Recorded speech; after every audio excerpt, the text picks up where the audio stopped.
Good morning. Welcome. Welcome to Olympia Brown Unitarian Universalist Church. My name is Jen Simpkins. My pronouns are she, her, hers, and I'm your worship assistant for this morning. It is a joy to be together. Our mission as a church is to be a community of hope, challenging us to transform ourselves, promote love and justice, and to shepherd our planet. You are welcome here. You are welcome into this co-created and shared sacred space. One of the promises, the commitments of our faith tradition is to create this space where all of you is welcome. It is good to be together. We begin our service with a shared ritual by lighting our chalice, the symbol of our Unitarian Universalist faith. Our words are by Pat Uribe-Lichty. We light our chalice today knowing that our hope and our passion are needed to change the world. We bring different gifts to the work, but we come together in one faith, that what we do makes a difference, both in our world and in ourselves.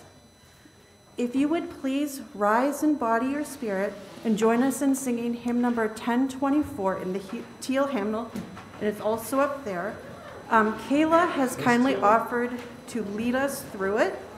She's going to sing it through for us once, and then we'll join her on the second go-round.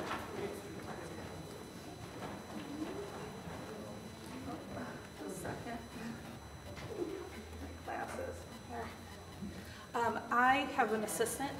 I don't know, she may want to dance. She asked me or suggested I twirl today, so I just want to encourage anyone else who would want to twirl to join Betsy, right?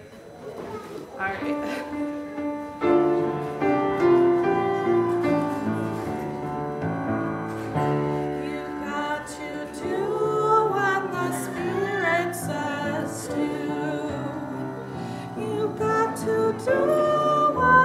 Spirit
Now is the time for the message for all ages, so all the children and those young at heart can join us up here for the story.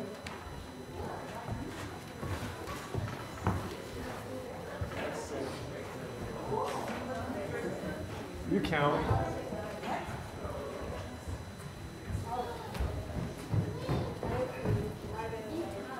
Oh my gosh, there's so many of you. Where did you all come from?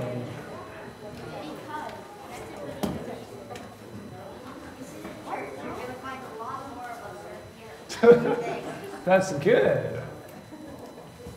Hopefully a lot more of you keep coming too. Thank you, Delilah. Hi, everybody.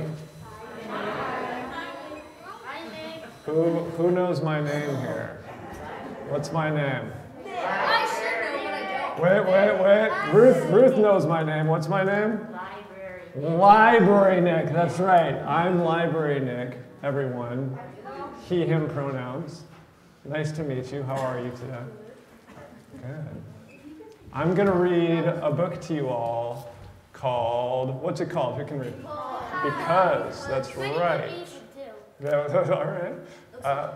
This book is about passion and about inspiration, but it's also about how all of us can contribute a lot of small things to make one great, big, special thing.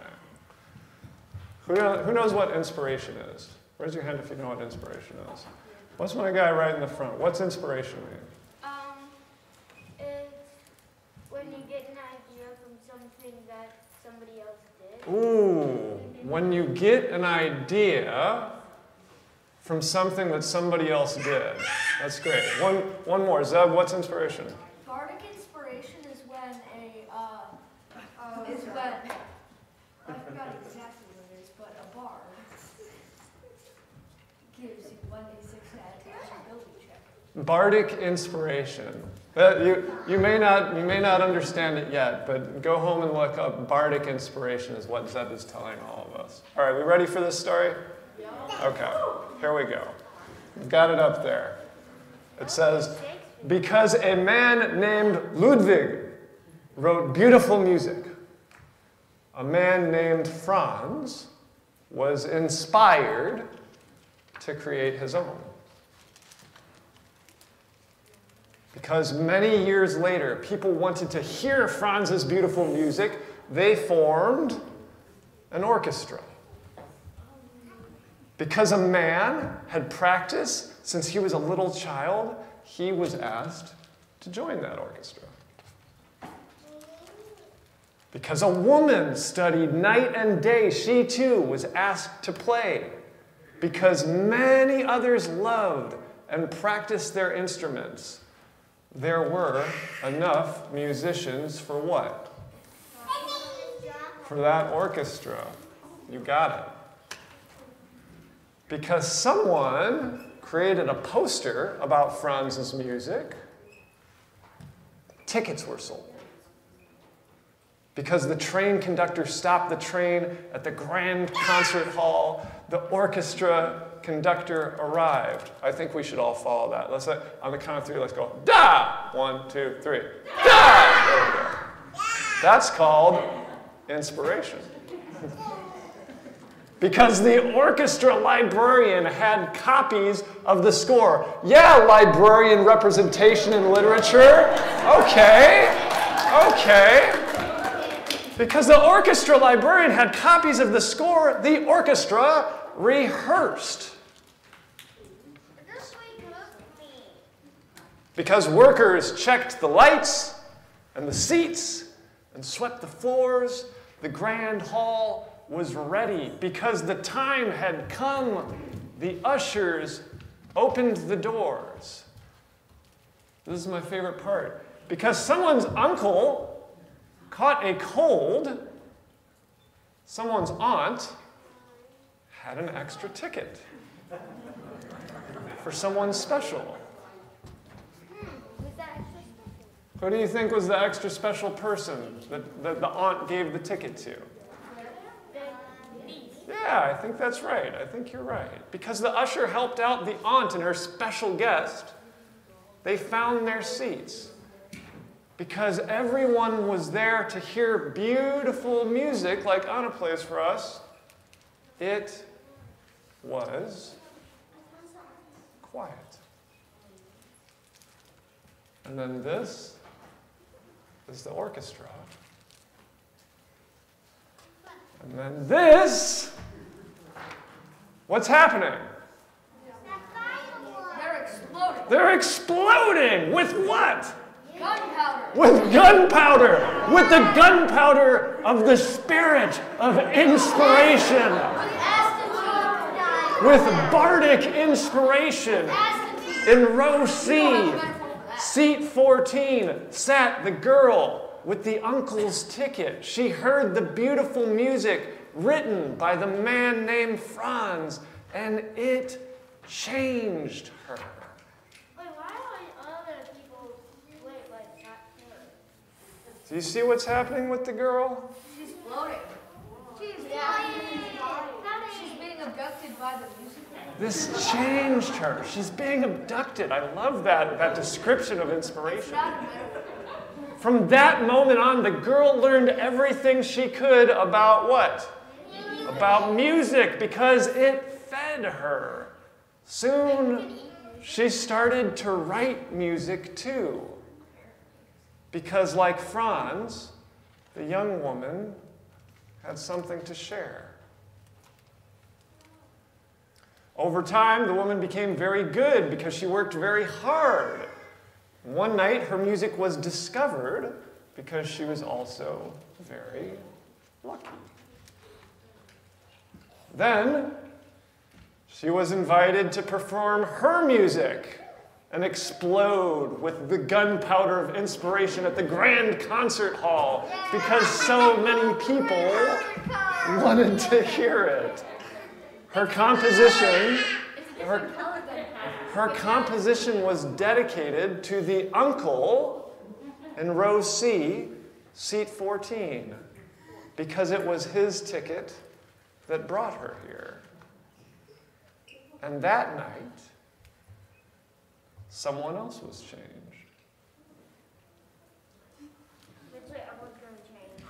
That is how it happens. That's how everything changes. I think that was you all did an amazing job. I think, why don't we stand up? Jen, why don't we give, thank you for contributing to that. Okay, now it's time for the children's blessing. Ready to bless the people? What if I said ass when he's not going to? I'm pretty sure you don't have a metaphor for that. We are blessed. We are blessed by being. We are blessed by being here. We are blessed by being here together.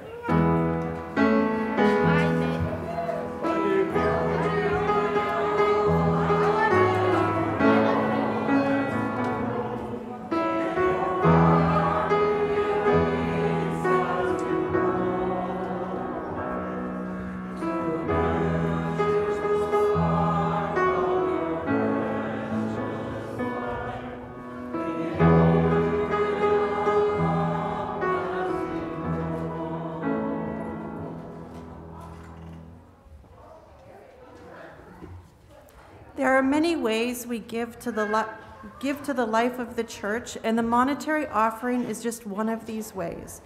Each month, we partner with the local organization and share the money we collect. If you are here in the sanctuary, we are collecting in the red box that is back on the welcome table. If you're joining us on YouTube, hi YouTube, you can head over to our website for more information. Our partner this month is Grow Racine. OBUUC's 8th Principal Committee has partnered with the YWCA to support the City of Racine's Grow Racine program.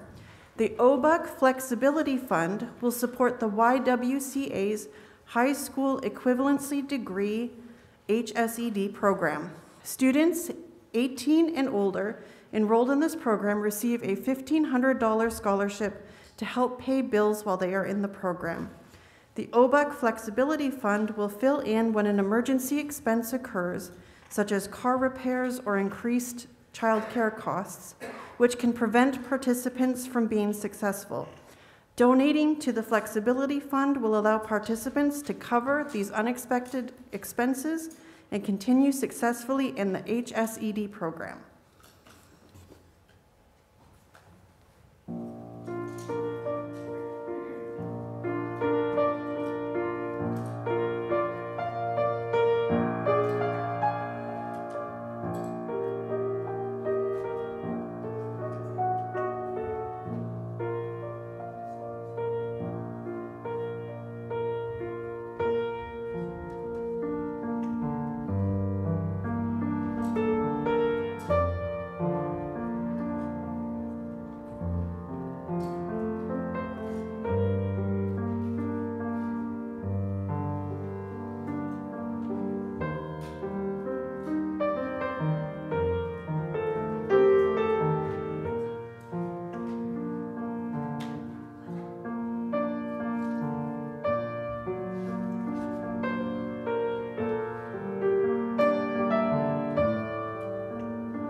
Part of being in community is sharing our joys and our sorrows with one another. We do that in many different ways. Sometimes we share them out loud. Sometimes we light candles. Sometimes we share in a completely different ritual. We all experience comfort in sharing and holding one another in different ways. This morning, we're going to light candles while Anna shares some music with us. And Gregory will help you with that, so if you would like to just come forward over here and light a candle if you have a joy or sorrow you'd like to recognize.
light one final candle for the joys and sorrows that remain on our hearts. There is a love holding us always. May we rest in that love. Amen and blessed be. All are invited to join in singing, There is a Love.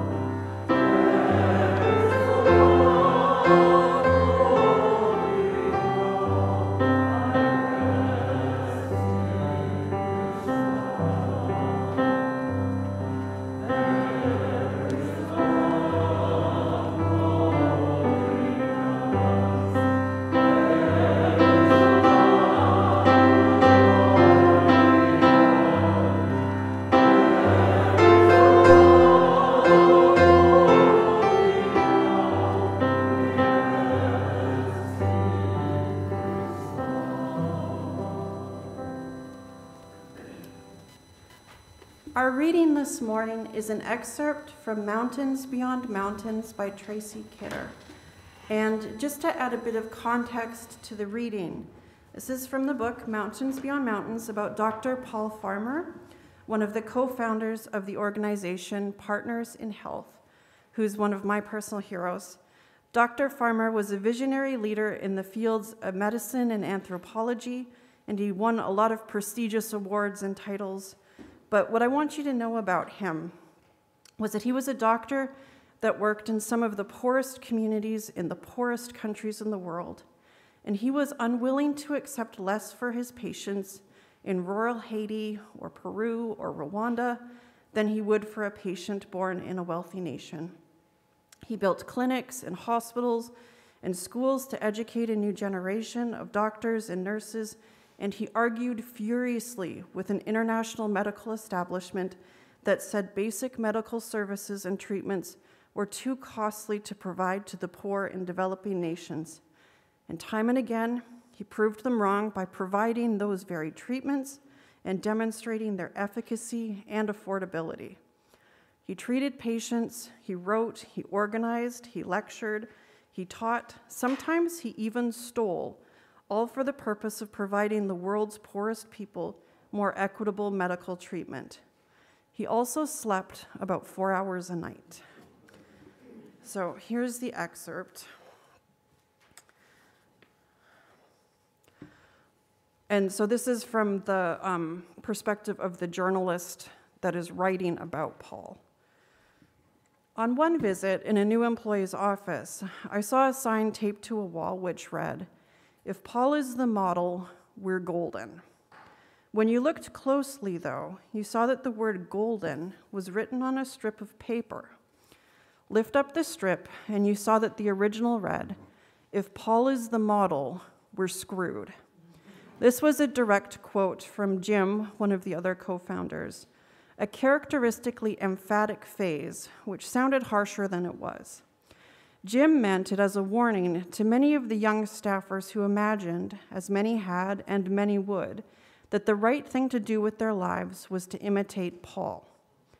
To Jim, attempts at imitation would put the emphasis where it didn't belong.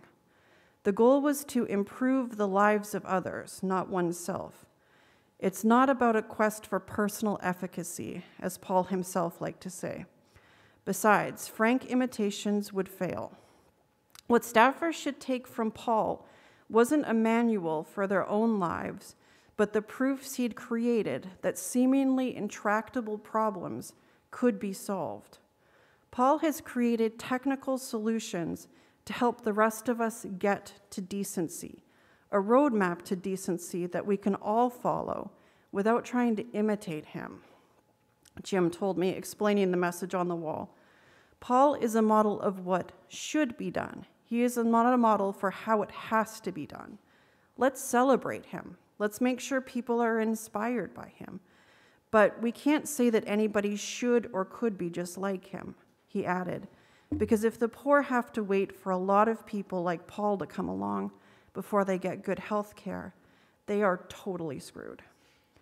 Farmer didn't disagree. I was with him one time when he was stewing over an email from a student who had written that he believed in Paul's cause, but didn't think he could do what Paul did.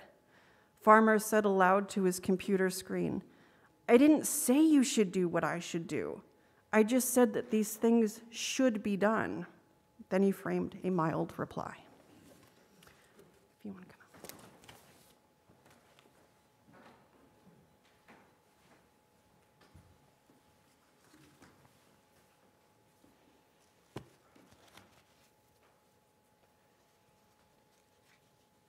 Hi, everybody.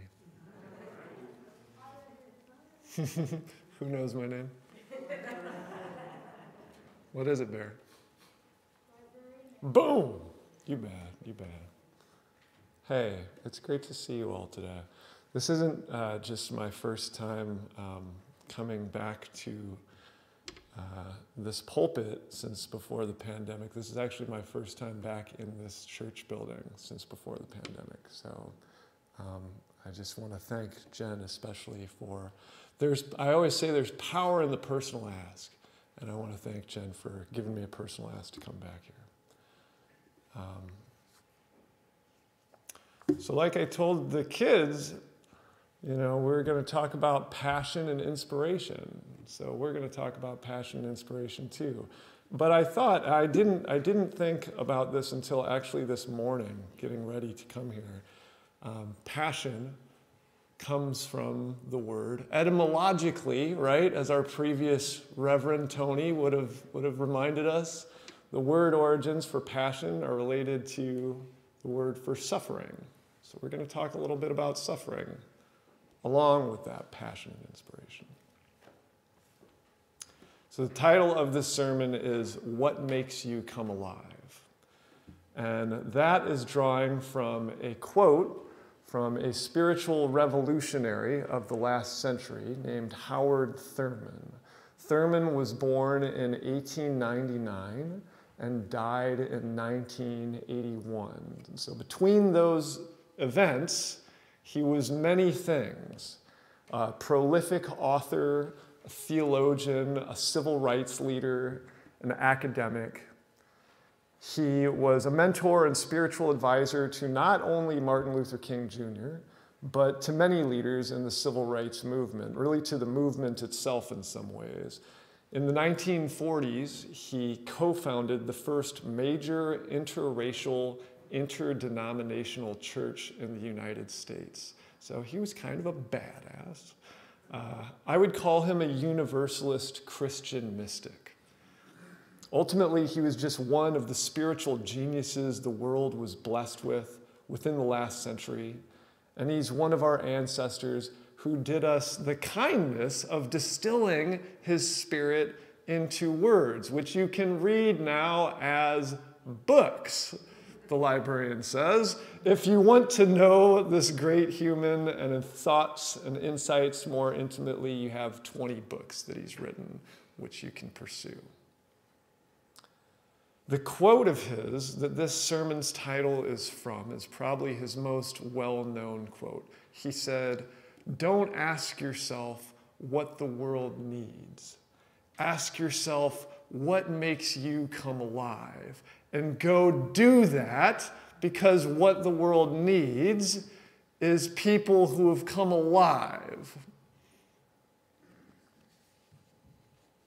I've been obsessing over this quote lately, which I think is actually a reflection of the quote itself in some ways. It means something in the words themselves are drawing me, calling me, making me come alive. And I'm trying to honor that and give that attention in this sermon. The quote, to me, most essentially, is about being present.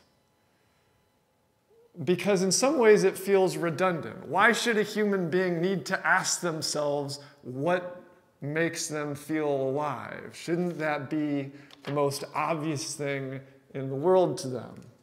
To know what wakes them up to life, what brings them joy, what turns them on. It does seem like that should be the case. And yet it's not. This quote to me ultimately is speaking to presence.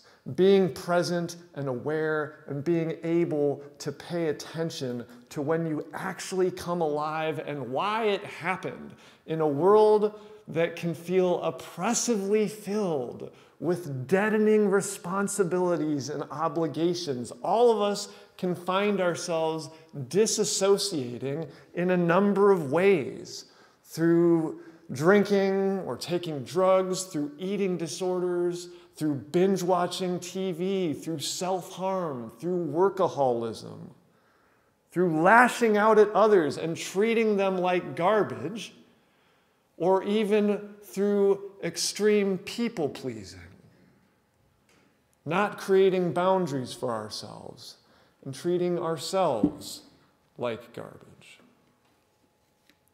For many of us, much of life can feel like something we are desperately struggling to just barely get through. And when that's the case, we get incredibly creative with addiction and disassociation strategies so that we don't have to be present to the chronic disappointment and shame of a life we are not happy to be living. It's hard. This, I don't think, is a unique experience for anyone, really. It's a very common, broad-range experience, at least in this culture. So when we're used to actively being absent from ourselves in our own lives to avoid negative feelings and experiences, it ends up being very difficult to not also be absent from every other experience in your life, the positive experiences, the communal experiences, the life-giving experiences, the would-be joy-filled experiences. It actually makes it hard to feel at all, to feel anything, or at least hard to be aware or present to our feelings. Those of us with high histories of trauma can perhaps, and I feel like that's a lot of us in this church, right? Like a lot of us, you say trauma in this church and people are like, yeah. Those of us with high histories of trauma can perhaps especially relate to this. At some point, we maybe stopped listening to our feelings because to listen to our feelings might have sent us over an edge in certain seasons of our lives. So when Thurman says, ask yourself what makes you come alive, I personally think this is a brilliant, insightful, and deceptively challenging task. He's saying, try to recultivate your innate ability to feel again and pay attention to the information of those feelings. Again, seems like it would be as easy as breathing. But again, for many of us with high trauma histories, for those of us who experience anxiety or panic attacks, for instance, breathing too can be as equally elusive as being present to our feelings can be.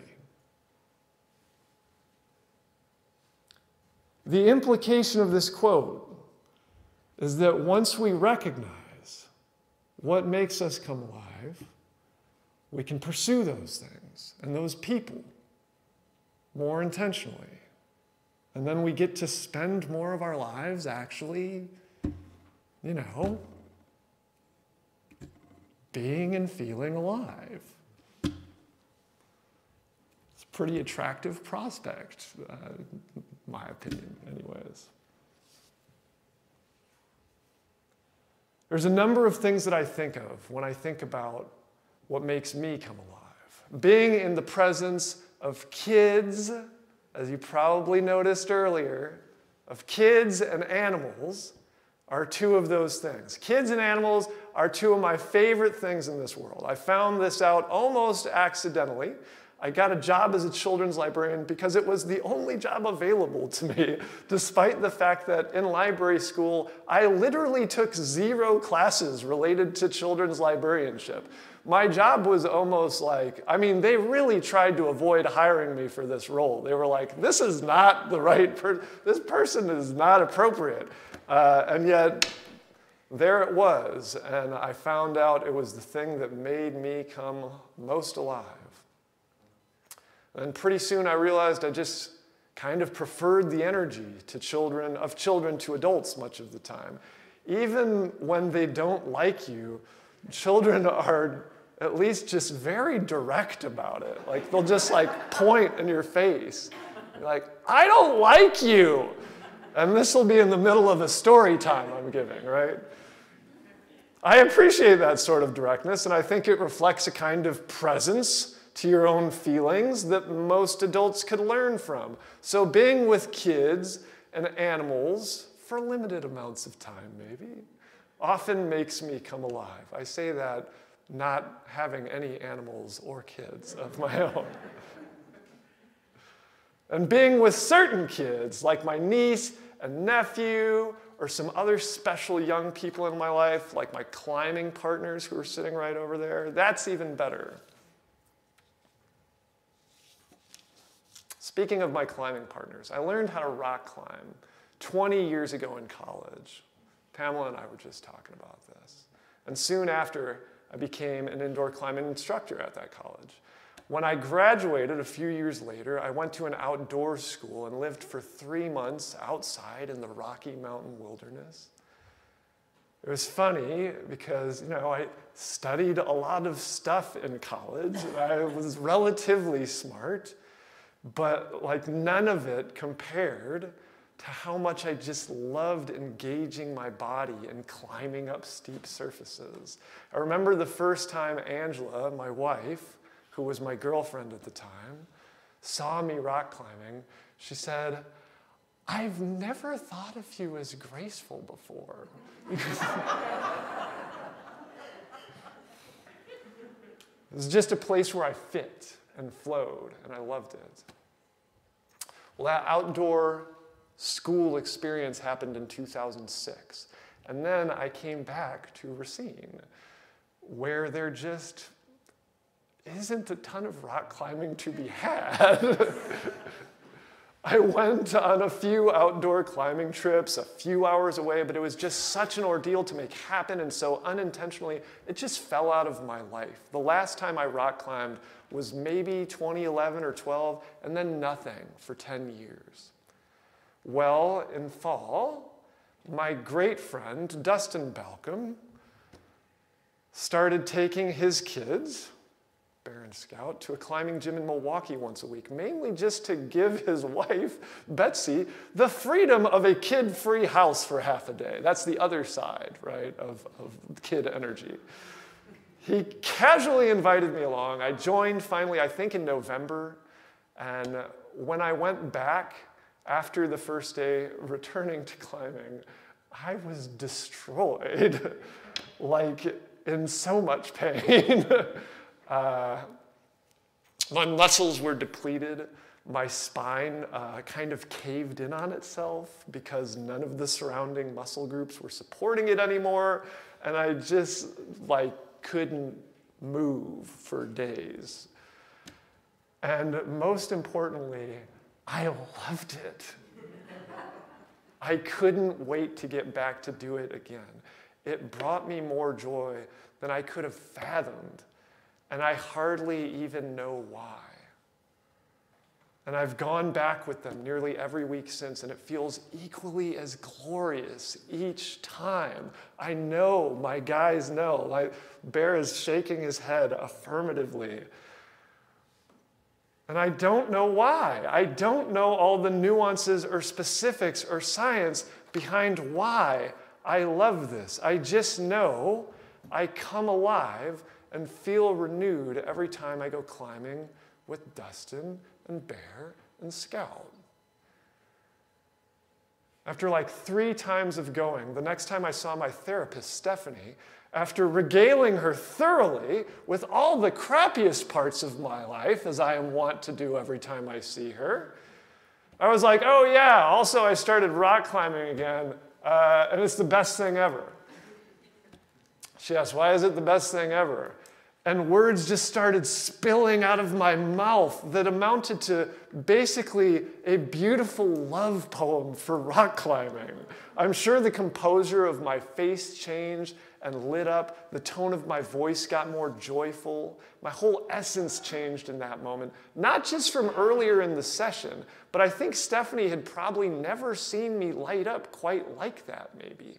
When I stopped talking, she was a little slack-jawed at seeing me come alive like that, briefly, and told me that I really should be climbing at least once a week, which, as I've said, is a prescription I have taken very, very seriously since.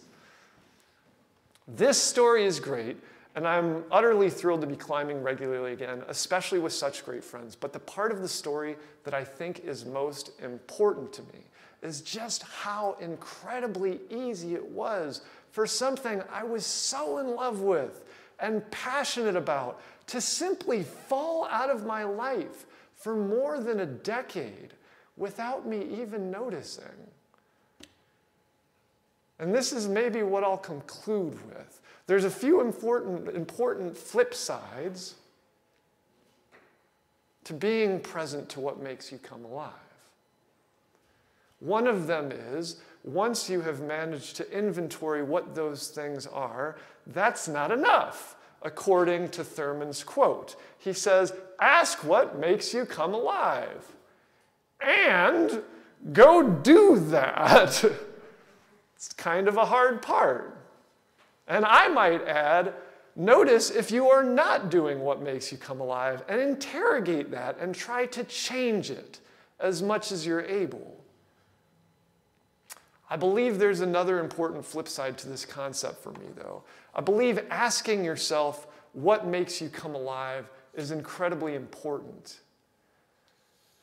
But I think asking yourself what feels like it's killing you is equally important, and sometimes even more important, or more essential, maybe, to the moment in your life. I have a lot of mental health issues that I navigate, including serious depression, anxiety, PTSD, a history of self-harm, and suicidal ideation. No one knows this about me if I am not explicit and intentional about saying it to them. I present most of the time as a relatively well-adjusted, easygoing, high-performing person. In fact, I would like to think I actually am all of those things. But I also woke up at 2:30 in the morning last Thursday, already somehow in a full-on panic attack before I was even awake. Both of these things can be true, and I say that so no one who deals with the challenges thinks that's what the entirety of their life must be relegated to. You can be a person who has been messed up badly by life, and even if that affects who you are forever, you are still capable of every greatness imaginable. And often your messed upness is what makes your greatness possible. But when I am deeply depressed or full of self-hatred or waking up in a preheated panic attack, it may be less important for me to ask, what makes me come alive? And more important for me to ask, what is making me wish I were dead? Because there are probably very specific answers to that question also. And if they're affecting us severely in those ways, it probably means we have been ignoring our bodies, our feelings, and our truest self. And as they've tried to more gently get our attention in recent days about something or things they need us to change in our lives. So as I close, maybe just take a moment, close your eyes. Wow, you all were actually responsive to that. Good job. And think about that question that the great ancestor Howard Thurman calls us to answer. What is it that makes me come alive? Is it kids and animals? Is it friends and rock climbing? Is it being alone with a book, drawing, writing, knitting? Take a moment, take a deep breath or two. Think about even just one thing that makes you come alive. And then after you open your eyes and this service ends and we all leave, go and do it. And give the world the gift of one more person who is again a little more present to themselves. Blessed be and amen.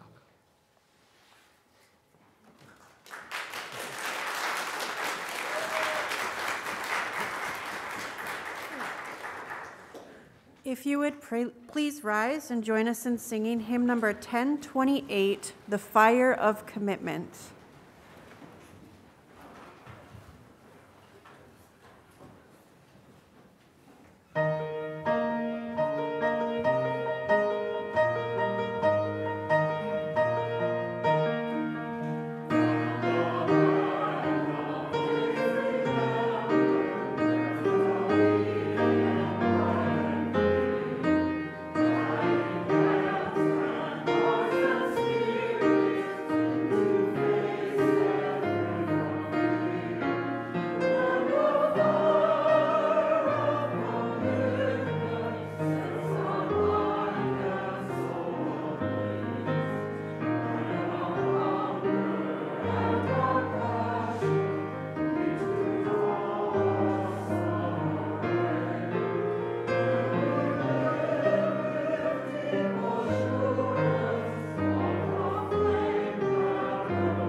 You may be seated.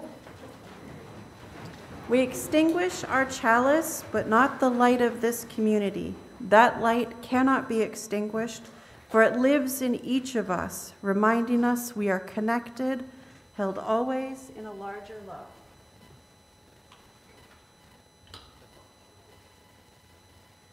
The words of our benediction are also from Pat Yerby Lichty.